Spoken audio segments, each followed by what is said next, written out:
This year, millions have been inspired by the Este gospel. año, el plan de estudio del Evangelio, conocido por la invitación del Salvador, Ven, sígueme, ha inspirado a millones de personas.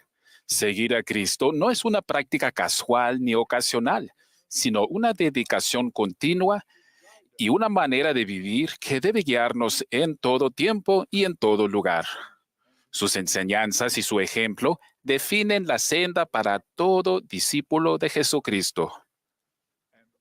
Y todos estamos invitados a esa senda, pues Él invita a todos a venir a Él. Negros o blancos, esclavos o libres, varones o mujeres, todos son iguales ante Dios. El primer paso para seguir a Cristo es obedecer lo que Él definió como el gran mandamiento de la ley. Amarás al Señor tu Dios con todo tu corazón y con toda tu alma y con toda tu mente. Este es el primero y grande mandamiento. Y el segundo es semejante a este. Amarás a tu prójimo como a ti mismo. De estos dos mandamientos dependen toda la ley y los profetas. Los mandamientos de Dios nos brindan la fuerza orientadora y estabilizadora de nuestra vida. Nuestras experiencias en la vida terrenal son semejantes a un niño y su padre que en un día ventoso volaban una cometa o un papalote o barrilete.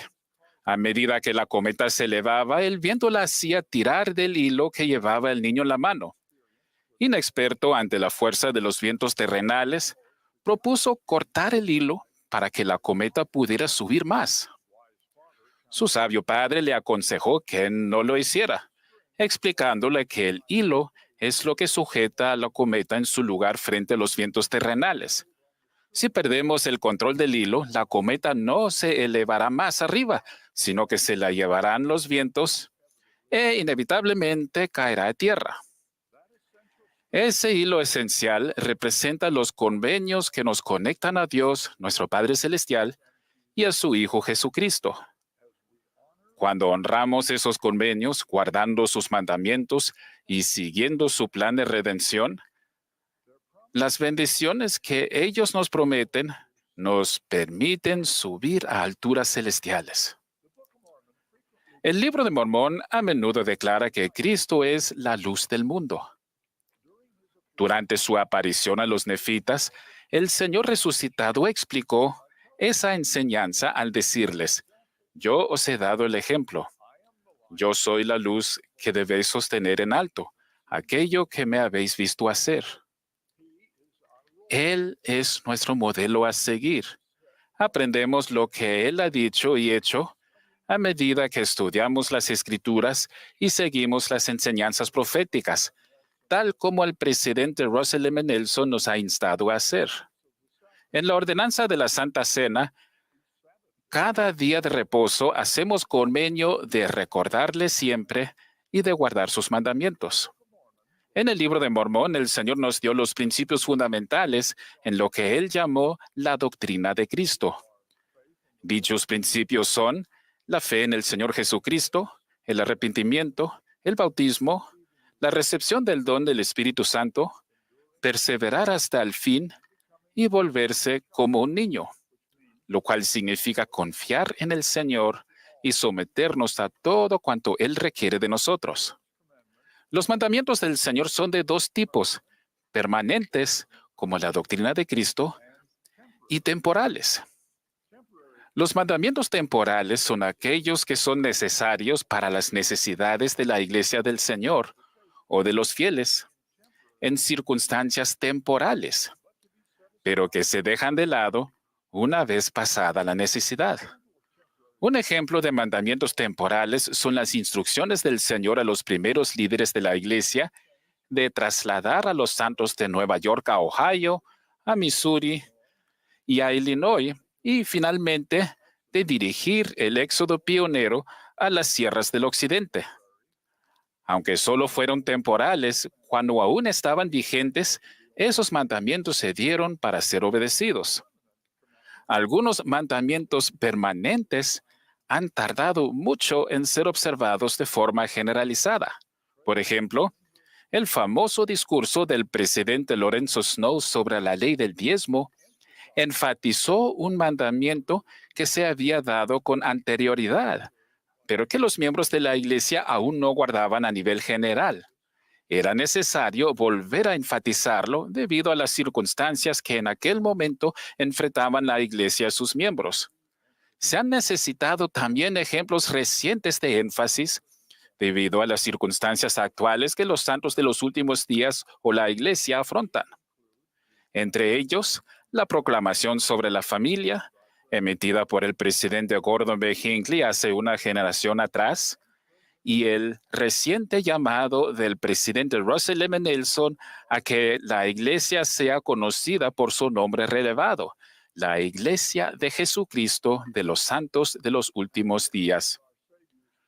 Otra de las enseñanzas de nuestro Salvador parece requerir de un énfasis renovado en las circunstancias de nuestros días.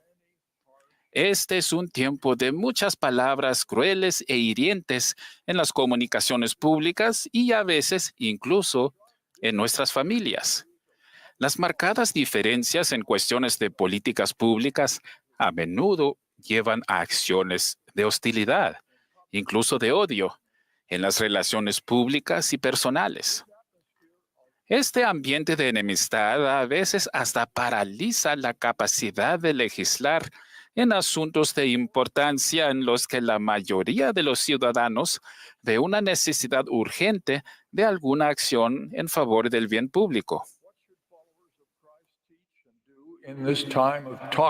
¿Qué deberían enseñar y hacer los seguidores de Cristo en esta época de comunicaciones tóxicas? ¿Cuáles fueron sus enseñanzas y ejemplos? Es significativo que entre los primeros principios que enseñó Jesús cuando se apareció a los nefitas, se encuentra el de evitar la contención. Si bien enseñó esto en el contexto de disputas sobre doctrina religiosa, las razones que él dio se aplican claramente a las comunicaciones y relaciones en la política, la legislación pública y familiares. Jesús enseñó lo siguiente: aquel que tiene el espíritu de contención no es mío, sino es del diablo, que es el padre de la contención. Y él irrita los corazones de los hombres para que contiendan con ira unos con otros. He aquí, esta no es mi doctrina, agitar con ira el corazón de los hombres el uno contra el otro. Antes bien, mi doctrina es esta, que se acaben tales cosas. Durante el resto de su ministerio entre los nefitas, Jesús enseñó otros mandamientos estrechamente relacionados con su prohibición de la contención. Sabemos, por lo que se enseña en la Biblia, que él había enseñado previamente cada uno de estos en su gran sermón del monte. Y por lo regular, precisamente en el mismo lenguaje que luego utilizó con los nefitas. Citaré el texto familiar de la Biblia. Amad a vuestros enemigos, bendecid a los que os maldicen, haced el bien a los que os aborrecen, y orad por los que os ultrajan y os persiguen. Este es uno de los mandamientos más conocidos de Cristo, el más revolucionario y más difícil de seguir.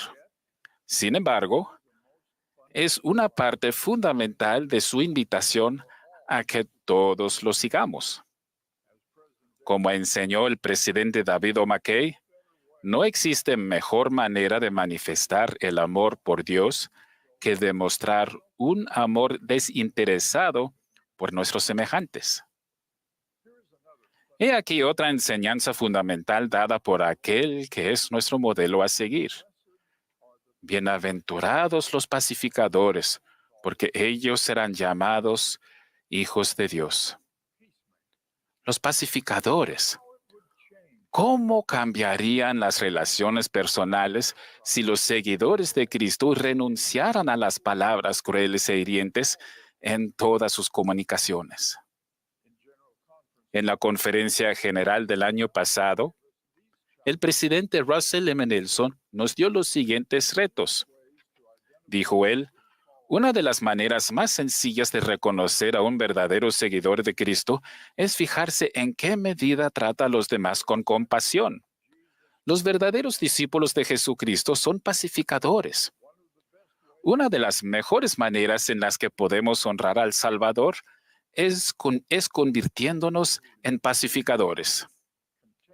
Y concluyendo sus enseñanzas, dijo: la contención es una elección, ser pacificador es una elección.